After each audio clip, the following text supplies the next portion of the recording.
En 1920, deux scientifiques britanniques ont choisi un travail intéressant. Dans le village de l'oasis égyptienne du Fayoum, ils creusent et fouillent les vieux tas où l'on a accumulé les décombres et les déchets pendant des siècles.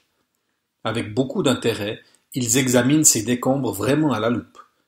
Grenfell et Hunt sont des archéologues. Ils creusent dans le sol à la recherche d'objets antiques qui révèlent comment les gens vivaient autrefois. Depuis toujours, dans cette oasis, chaque déchet ou objet dont on n'avait plus usage était toujours jeté au même endroit. Dans ce monceau de décombres, ce qui a été jeté dans les siècles reculés se trouve en dessous. Et les deux archéologues soupçonnent qu'au fond, on y a jeté du matériel d'écriture. Grenfell et Hunt creusent toujours plus profondément dans les montagnes de déchets. Soudain, leur recherche est couronnée de succès. Une énorme quantité de lambeaux de papyrus extrêmement anciens se trouve tout au fond des déchets.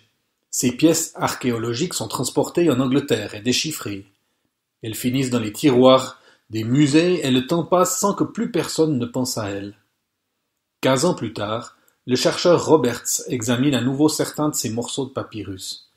L'un d'entre eux, qui n'est de la taille que de la paume d'une main, fait sensation. L'écriture se trouve sur ses deux faces. Ce sont des versets de l'Évangile selon Jean. Ce document date d'après les scientifiques de l'an 125 après Jésus-Christ. Et on sait que l'apôtre Jean a écrit son évangile vers l'an 100.